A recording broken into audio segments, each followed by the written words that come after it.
Estamos entrando en una fase complicada de la historia, una donde el petróleo, la deuda y Bitcoin empiezan a cruzarse en el mismo tablero, en el mismo camino.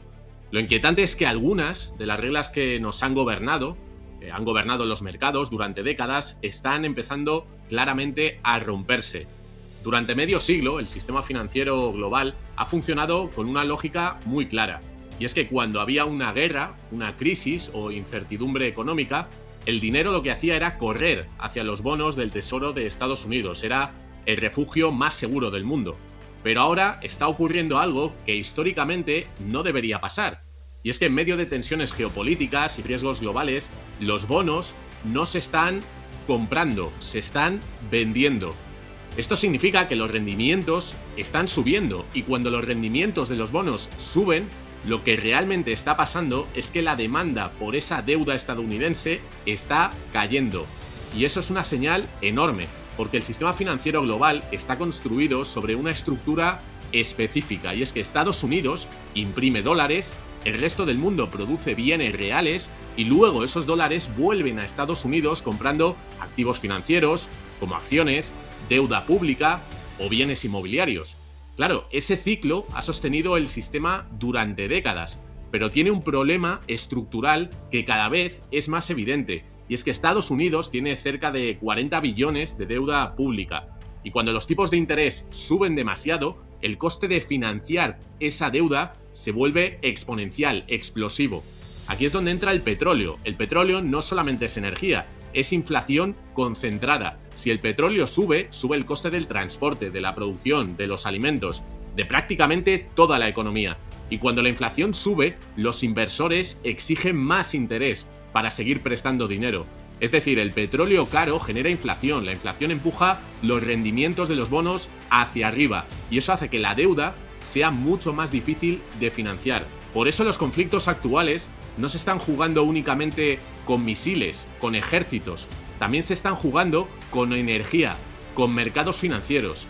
Y en este entorno, en este contexto, Irán ni siquiera necesita derrotar directamente o militarmente a Estados Unidos. Lo que necesita es provocar suficiente presión como para que el precio del petróleo suba, la inflación repunte y el mercado de deuda empiece a tambalearse.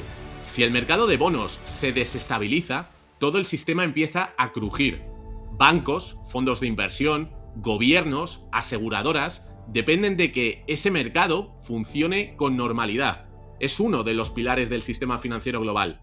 Y claro, aquí aparece además el dilema para los bancos centrales, porque por un lado, el petróleo empuja la inflación hacia arriba, pero por otro, hay fuerzas como la inteligencia artificial o la automatización que están presionando la economía hacia abajo, destruyendo empleos y reduciendo costes. Si los bancos centrales suben tipos para combatir la inflación, nos arriesgamos a una recesión, pero si bajan los tipos para estimular la economía, alimentan todavía más la trampa de la inflación. Claro, cuando los sistemas llegan a este punto, normalmente ocurre siempre lo mismo, y es que se imprime dinero. Si el mercado deja de comprar deuda del gobierno, el Banco Central lo que hace es intervenir y la compra él mismo con dinero recién creado, que en términos técnicos básicamente se llama control de la curva de rendimientos.